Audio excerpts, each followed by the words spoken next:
Est-ce que nous sommes de nous approcher la troisième guerre mondiale? Ou bien sommes-nous déjà à la troisième guerre mondiale? Que dit la Bible sur la troisième guerre mondiale? Parce qu'on vient de constater que le président des États-Unis d'Amérique, Donald Trump Jr., il vient de déclarer ouvertement la guerre commerciale contre l'Union européenne et plusieurs pays du monde. Est-ce que ce qui se passe est un signe que Jésus n'est pas loin de la porte? Ou bien on peut juste ignorer cela, voir comme c'est normal? Nous allons savoir cela et par la grâce de Dieu, nous allons décortiquer exactement ce qui se passe. Vous êtes dans Joël Onekanda Ministries, la chaîne qui parle de prophétique, l'onction et la délivrance.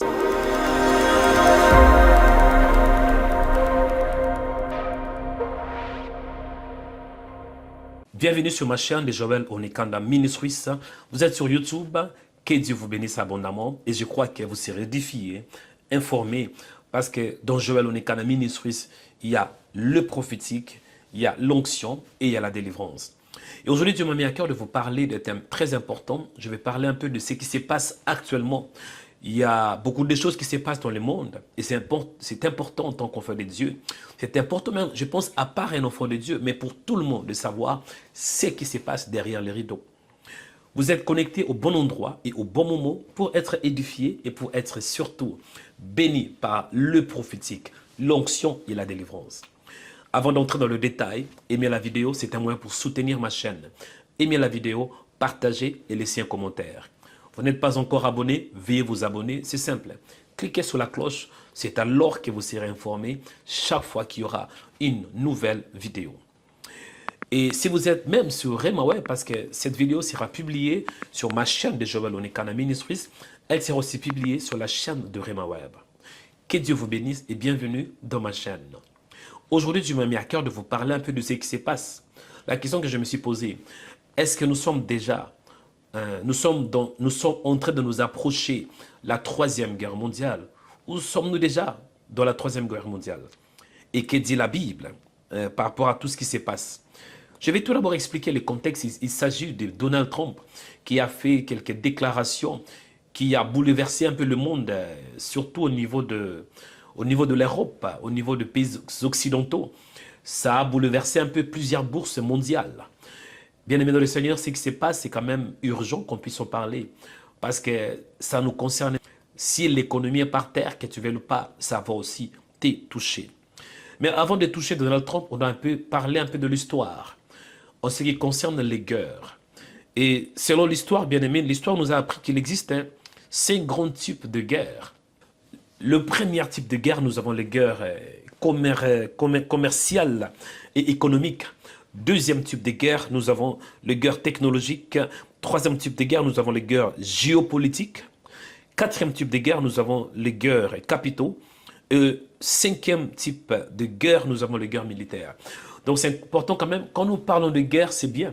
Mais il faut savoir définir un peu, préciser un peu, c'est quel genre de guerre. Parce qu'il y a plusieurs types de guerres. Il y a, comme je dis, il y a les guerres technologiques, il y a les guerres militaires, il y a les guerres géopolitiques, il y a les guerres, comment je peux dire, économiques. Donc quand on parle de guerre, on doit savoir préciser. Après, la question qu'on se pose, sommes-nous en train de vivre une troisième guerre mondiale? Et quand je parle d'une troisième guerre mondiale, il faut savoir quel genre de guerre. Ce n'est pas les guerres militaires dont je parle, mais je parle aujourd'hui de guerres commerciales et de guerres économiques. Entrons un peu dans la profondeur pour savoir un peu exactement ce qui se passe. Donald Trump déclare la guerre commerciale au monde en pilonnant l'Asie et l'Europe, promettant un nouvel âge d'or à l'Amérique. Le président américain Donald Trump a annoncé mercredi la mise en place par les États-Unis de nouveaux droits de douane dits réciproques, incluant des taux de 20% pour les produits importés de l'Union européenne et de 34% pour ceux provenant de Chine. Le président américain enterrant le principe du libre-échange que les États-Unis ont tant poussé pendant des décennies a vanté une déclaration d'indépendance économique. Pendant la cérémonie à la Maison-Blanche, il a promis un âge d'or à l'Amérique. Notre pays a été pillé, saccagé, violé et dévasté par des nations proches et lointaines des alliés comme des ennemis, a enseigné Donald Trump avant d'exhiber pendant près de 50 minutes une liste de partenaires commerciaux concernés avec le droit des douanes qui leur seront imposés. Déjà là, on voit le président des États-Unis, Donald Trump, n'a pas peur. C'est un président qui ose, hein, et c'est un président vraiment qui sait bien parler. Il est en train d'imposer un nouveau ordre mondial, surtout sur le plan économique. Et je crois qu'on doit en parler parce que ça va nous influencer d'une manière ou d'une autre.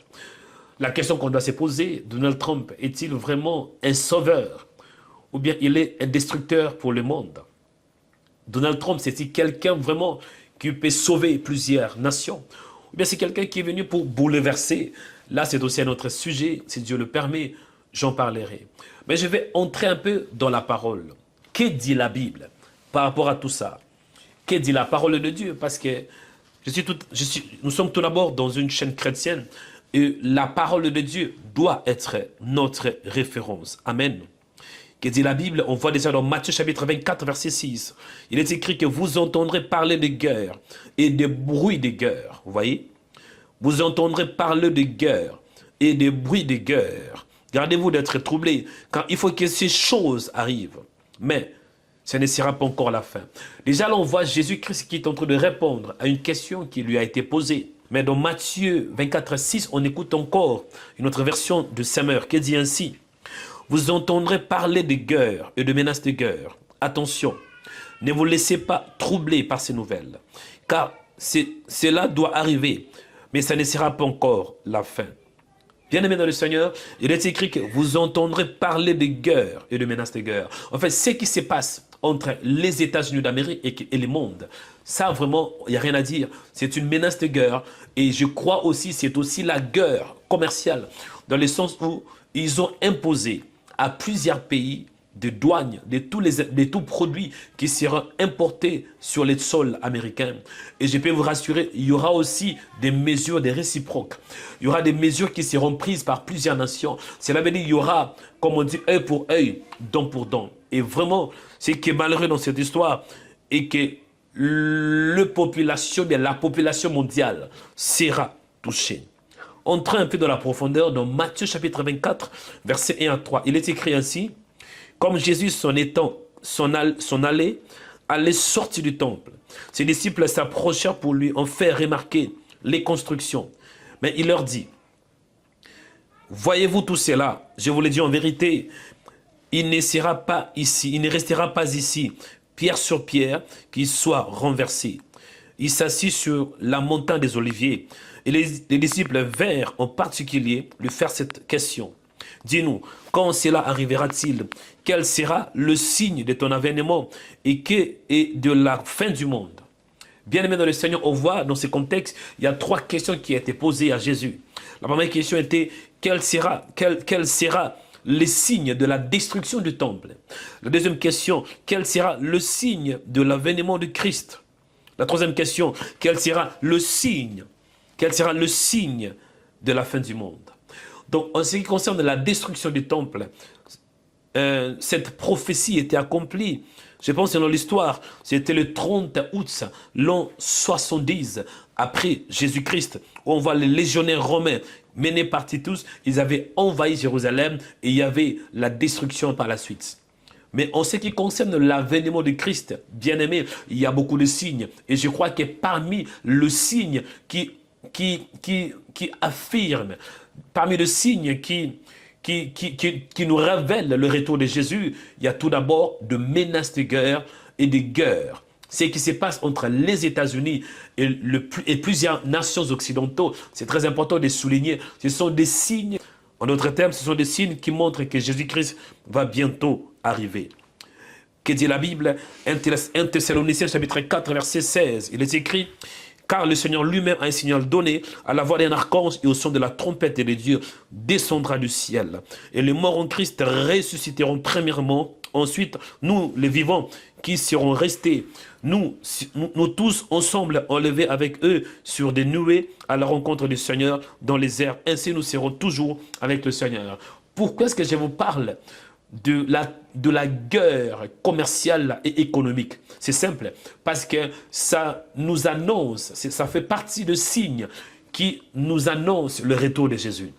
Bref, ça nous annonce l'enlèvement. Et c'est très important que tout le monde soit informé, que le monde entier reçoive tout d'abord la bonne nouvelle de Jésus, que Jésus était mort, crucifié, il était mort pendant 3 jours, et 3 jours plus tard, il y avait la résurrection.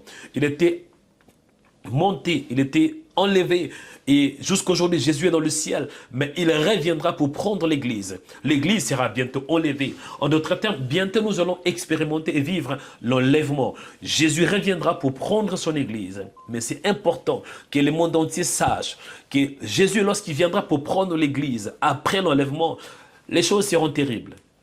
Les choses seront terribles, bien-aimés dans le Seigneur. Raison pour laquelle je crois que c'est super important. C'est très important que tant que jeune chrétien, tant que chrétien tout d'abord, tant que fils de Dieu, d'annoncer que bientôt Jésus revient pour enlever l'Église.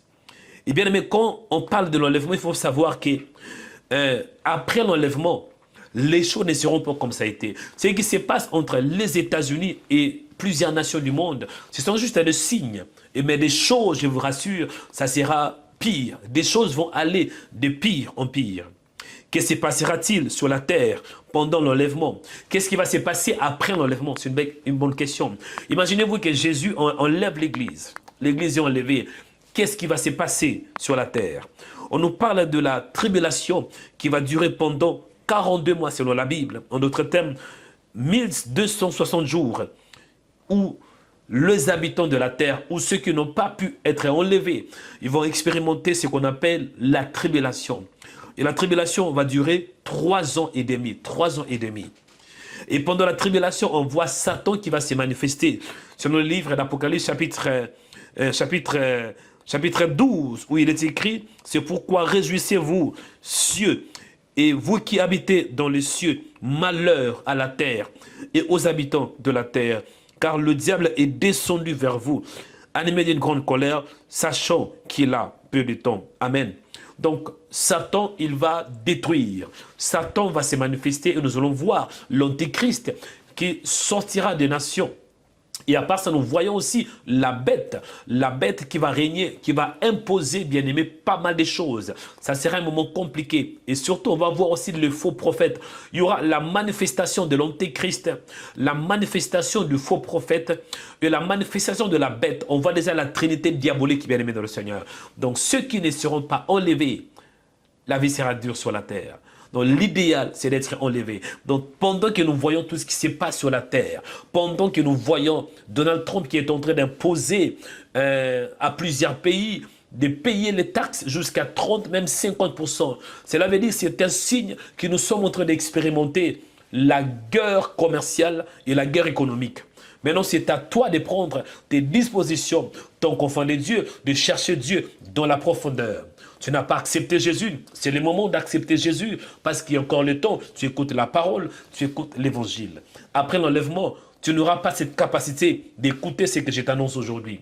Raison pour laquelle, rachetez le temps, profitez de ce temps que Dieu t'a donné d'accepter Jésus et de dire que Jésus, il est le Seigneur des Seigneurs. Jésus, il est le Roi des Rois. Il était mort et 3 jours plus tard, il était ressuscité.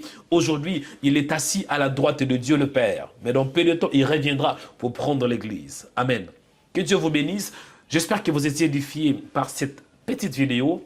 Si c'était le cas, aimez la vidéo, partagez et surtout, ne manquez pas de laisser un commentaire.